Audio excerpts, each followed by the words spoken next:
Bonsoir tout le monde, depuis la j'espère que vous vous portez très bien. Aujourd'hui, nous vous présentons le système de surveillance des patients en coma. Donc, ce système permettra de recevoir les différentes constantes d'un patient en coma, les envoyer sur une plateforme et en même temps les afficher ici présent. Donc, ce système est doté de plusieurs capteurs, parmi lesquels nous avons le DS18B20 qui ici permettra de recevoir la température corporelle du patient. Nous avons ensuite ici le capteur de pulsation qui ici permettra de recevoir les battements par minute du patient. Nous avons ici le DHT11 qui nous permettra ici de prendre la température ambiante du local dans lequel le patient se trouve et en même temps l'humidité du local. Nous avons ensuite ici un capteur ultrason qui permet de voir le niveau d'urine sorti par le patient afin de le vider. Nous avons ensuite un capteur de mouvement PIR qui permettra ici de savoir si le patient a bougé ou pas. Les différentes informations envoyées par ces différents capteurs sont traitées par ici le node MCU, ensuite affichées sur l'écran LCD que nous voyons ici.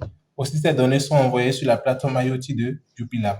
Nous allons à présent passer à un test et voir un peu comment ce système fonctionne.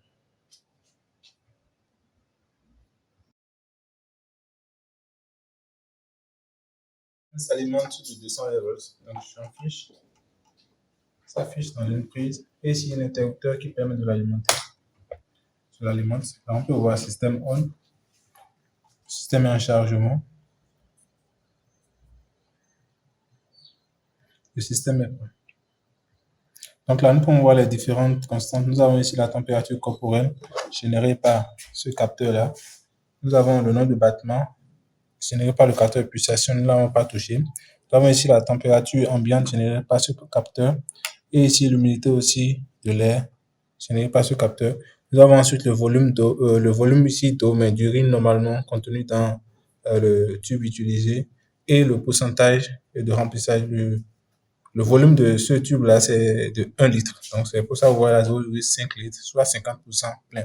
Et si nous pouvons voir le capteur de mouvement qui dit immobile ou mobile selon que quelqu'un passe devant ou pas. Donc, toutes ces données que nous voyons sur l'écran LCD ici sont envoyées sur la plateforme IoT depuis là que nous allons tout de suite visualiser. Donc, les données seront envoyées sur la plateforme IoT de Jupilab que nous voyons ici. C'est l'interface de connexion. Donc, nous allons mettre l'email et le mot de passe et se connecter. Donc, après connexion, nous venons dans données et graphiques. Et là, nous pouvons visualiser les données de notre équipement. Donc, nous avons l'équipement ici, P-Combat. Donc, nous allons voir les données. Donc, je clique sur l'icône des données.